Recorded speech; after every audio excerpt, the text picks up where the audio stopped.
Hello, my name's Luna, and I'm a 34-year-old businesswoman.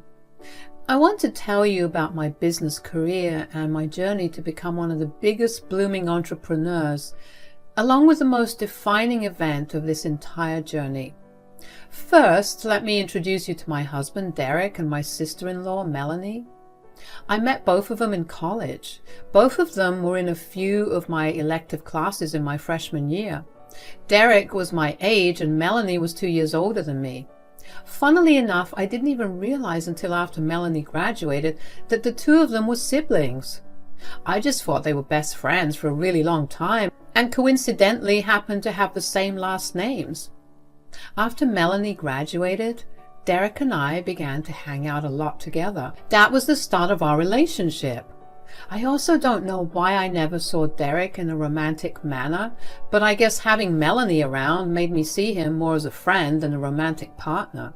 Anyway, we began seeing each other romantically and Melanie was more than happy for us.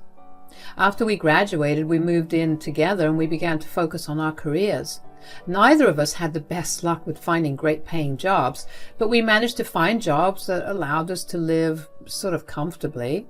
Melanie, on the other hand, had a much better lifestyle because she did her master's in a much more niche field that allowed her to get high-paying jobs.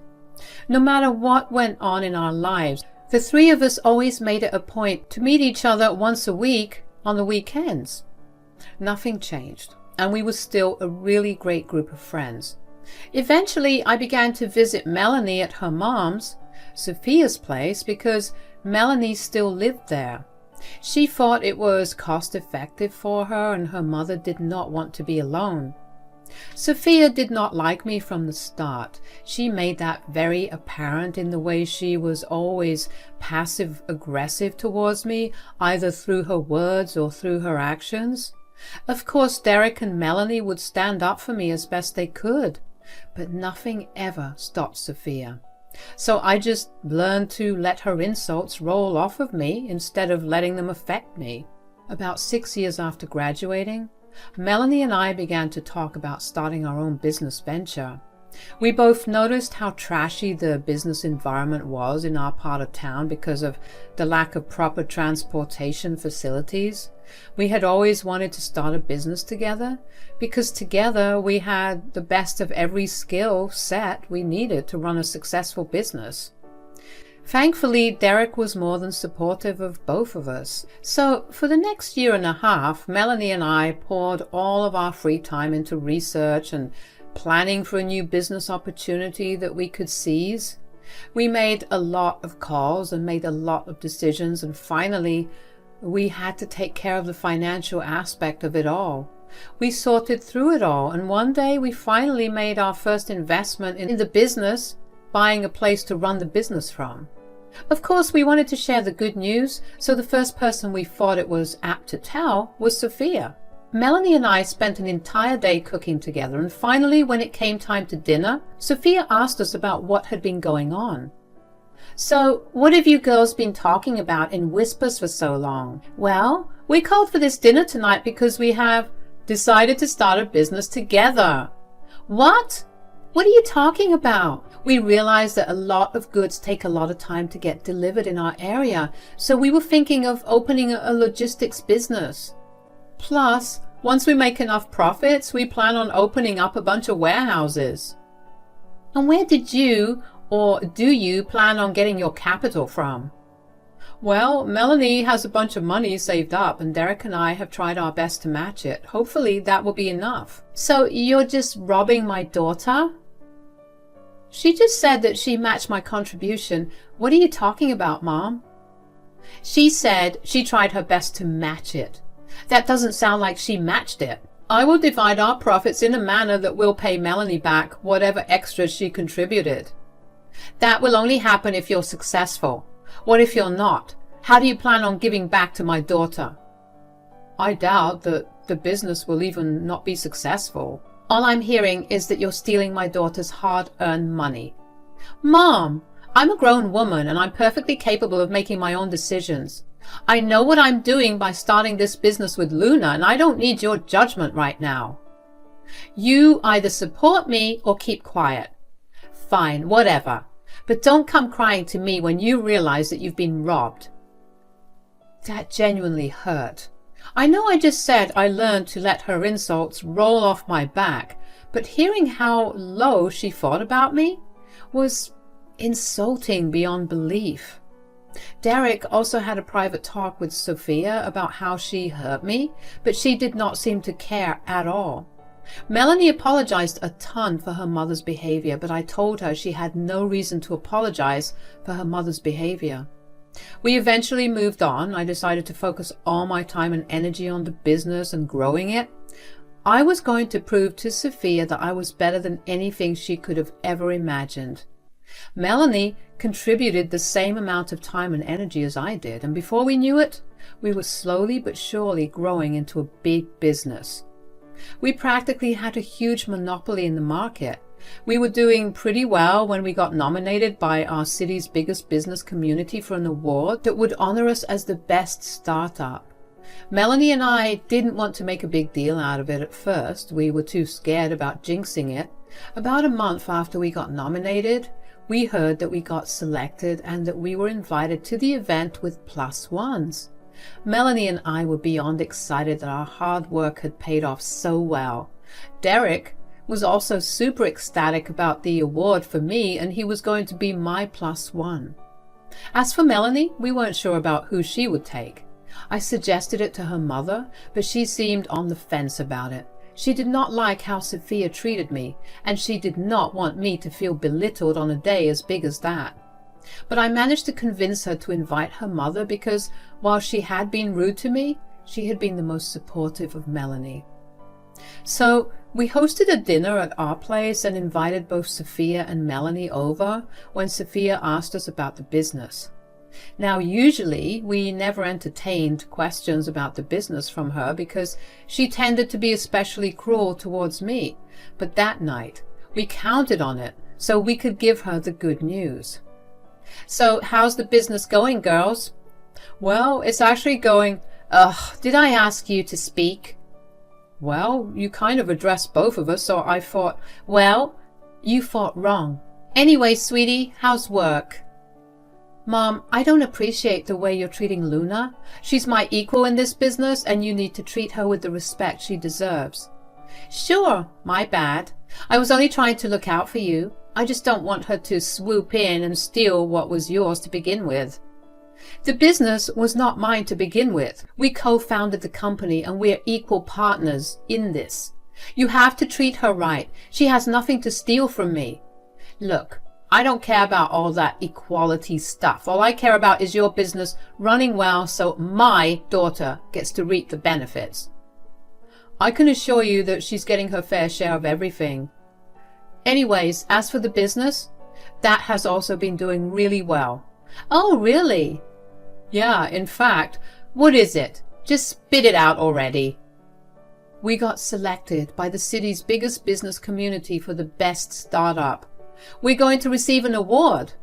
What? Oh my gosh, that's amazing. Oh, is this going to be a big event? The biggest. Yeah, we each get to bring +1s, and since Luna is taking Derek, I was thinking I could take you, because you've been my biggest supporter so far. Oh my God, yes, of course I'll come along. I want to see my beautiful daughter get recognized for all her hard work. Well, I'm not the only one who worked hard. Luna did the same amount of work as me, if not more. I'm sure you did way more than you're letting on. Anyways, what's the dress code? It's a black tie event, so feel free to dress as fancy as you can. Was I even talking to you? Can you just let me appreciate my daughter? Look, Mom, you either respect Luna or I will rescind my invitation to you. Fine. Good job, Luna, and I'm sorry for being so mean. Is that enough? That's a start for sure. Honestly, I was upset once again, and even though I knew that Sophia did not mean her apology in any way, at least she said the word sorry. I didn't think she was even capable of saying that word. So for her to say it, even if it was just for Melanie's sake, made me feel a bit better. The rest of that month was spent working and figuring out how we wanted to dress for the big event coming up. Finally, on the day of the event, all four of us showed up looking our absolute best. I was honestly really impressed at how we all pulled through. I greeted Melanie and she told me that she was going to go talk to some other people she knew at the event.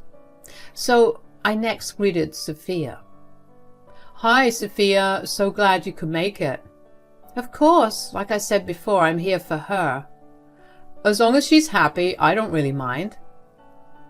Don't try to be nice to me right now. I know deep down inside you hate me."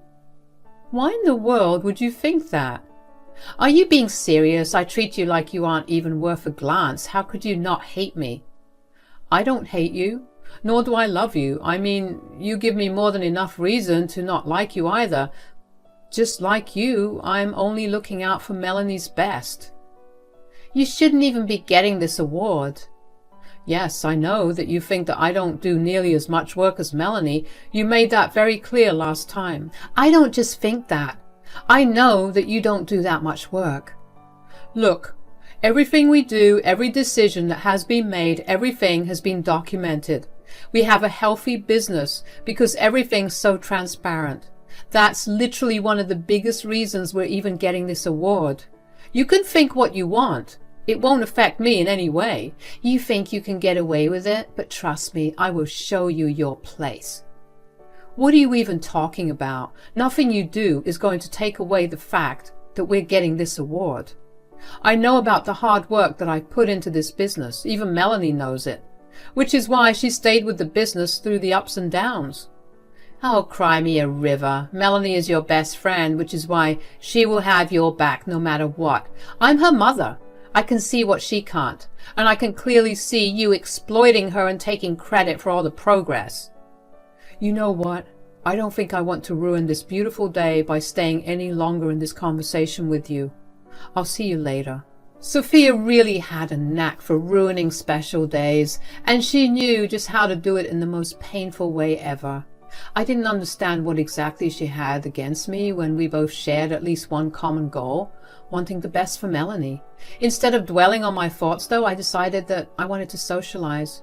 So for a good portion of the night, after I grabbed Derek's arm and we went around talking to anyone who we thought seemed interesting. Before the award show started, everyone was requested to be seated at their allotted tables. That meant that the four of us were sitting together. I usually would have had no problem with it, but after having heard Sophia's words to me, I wanted nothing to do with her. Regardless, I tried my best to be civil. About halfway through the award show, Melanie and I were approached and we were told to go backstage because we would be announced in 15 minutes. Melanie got up first and almost skipped over to the door that led backstage in her excitement. I got a bit delayed because Sophia stopped me and handed me a wrapped package. She told me it was an apology gift that she carried because she wanted to make things right, but before she could be nice to me, she had already said something very mean. I took that as an apology and accepted it. When I got backstage, I opened the package to see that it was an eyeshadow makeup palette. It was from a pretty pricey brand, but none of the colors suited my outfit, so I didn't wear it. Melanie saw it and decided that she needed to touch up her makeup since the colors suited her outfit. I was honestly just touched that Sophia made an actual effort to mend our relationship, and I made a mental note to make sure that I wore the makeup the next time I visited her. Finally, we were called on stage and we received our awards. Melanie was asked to give a speech, and as she was speaking, I began to notice her face getting blotchy and red, and I saw her eyes start to tear up. She quickly ended her speech and ran off stage. I took one look at her face and realized that she may have been having an allergic reaction, so I gave her an over-the-counter allergy medicine to keep the effects at bay. It was then that Sophia barged into the backstage room, looking as if she was ready for a fight. "What did you guys do? Melanie? What's happened to your face?" "It's all okay. I gave her one of my anti-allergy pills. It'll take a while before the boils start to disappear, but if in the next hour or so the rashes don't go down, then we'll take her to the ER. "I'm sure this is your fault. You knew what you were doing when you sabotaged my daughter." "Excuse me?" "Why would she even sabotage me?" "She's jealous that she has to share her success with you, that's why." I'm confused. First, you think that I'm exploiting your daughter, and now you think I'm jealous of her? Does that really make any sense to you? Mom, I need you to stop freaking out about this and just let me recover. We don't even know what caused this. Maybe I was stressing out too much about this event and my skin erupted in boils and rashes. Surely you couldn't have been more stressed out about this event than you have been about big business meetings we've had. Yeah, I honestly don't know what this is all about. I do, and so does Luna, which is why I know she sabotaged you, Melanie. What on earth are you talking about? What I'm talking about is how you knew something was wrong with the makeup palette I gave you, so you switched it with Melanie so she would be embarrassed instead of you. You tampered with the makeup? What is wrong with you? Don't act all surprised, Luna. I told you that I'd be putting you in your place. You're psychotic. Right, and you're the one that gave that makeup I gave you to my daughter. Sophia, you gave me an eyeshadow palette with colors that don't even go with my outfit. They're all present in Melanie's dress. Why on earth would I use makeup then? No, you know what, Mom? I've had enough of you. I've put up with all your mean comments about Luna only because she asked me to. Hell, she was the one who told me to invite you as my +1 to begin with. There's no need to lie about that. My opinion of her isn't going to change no matter what you say. I don't care. My opinion of you changed the day that Luna entered our lives and I saw the way you treated her. Nothing is more shameful than telling someone that you're my mother. You take that back right now, miss. Why should I? Which woman would voluntarily want to see the downfall of another woman all because they had some personal and petty vendetta against her? You're insane. I want nothing to do with you. Sweetie, you can't do this. Watch me. Come on, Luna. Let's go to the ER. I don't know what my mom put in there, but I'm sure it can't be good. Thankfully, there was nothing seriously wrong with whatever Sophia had used to tamper with the makeup. The doctor did ask Melanie to stay the night in the hospital so that she could stay under observation. Melanie obliged, and I stayed with her. After that, though, Melanie wanted nothing to do with her mother. Sophia tried calling and texting her 1,000,000 times, but Melanie simply blocked her. She even moved out of Sophia's place and found her own place to live in. Things quietened down with Sophia, and none of us heard much from her until one day, about 1 month after everything went down, Sophia called me. Hello? Hey, Luna, how you doing? I don't really think you care, nor do I want to talk to you. Are you calling for an emergency? Oh, come on, Luna, don't be so rude to me. Look, I really don't have the time or mental capacity to deal with you right now, so I'm just going to hang the phone up.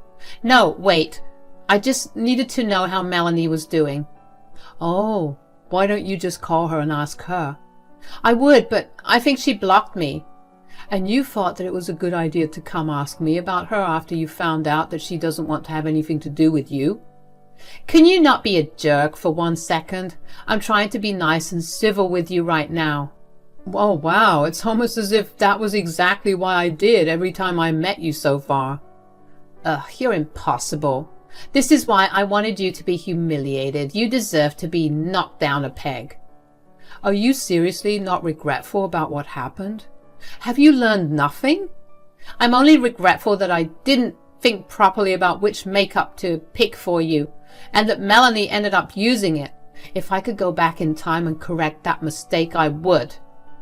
You have some nerve to call me and ask me about Melanie, only to crap all over me again, knowing that the biggest reason Melanie isn't talking to you is because of how you treat me.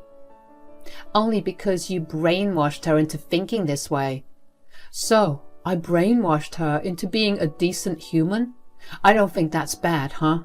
No, you brainwashed her into just accepting what you want to give her.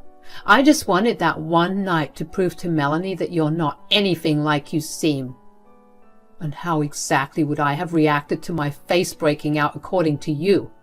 I don't know. You would have made a scene that would have repercussions.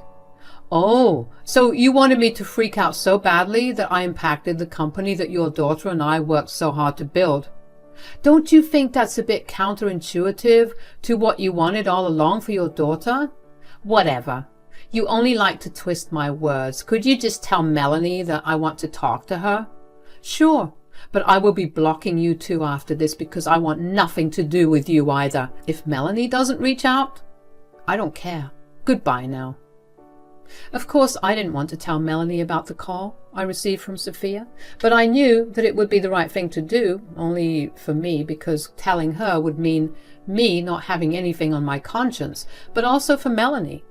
She deserved to at least know that her mother made an effort to get back in contact with her.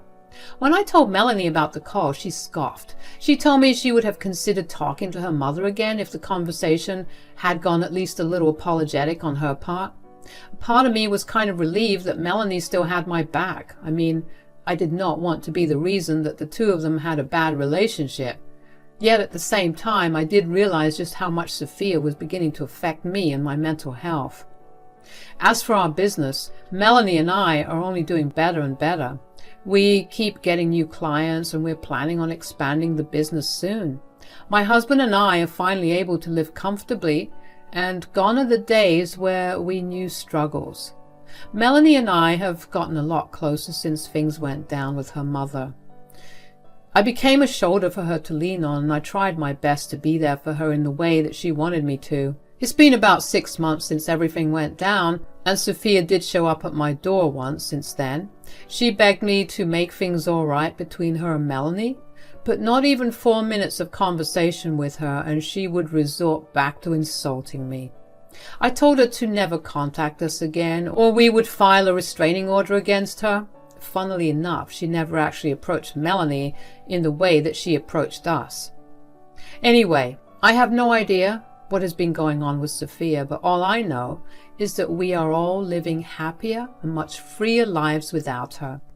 Things are finally looking good for us, and only those who are truly there to support us are kept near. Everyone else gets the boot. Thank you for listening to me.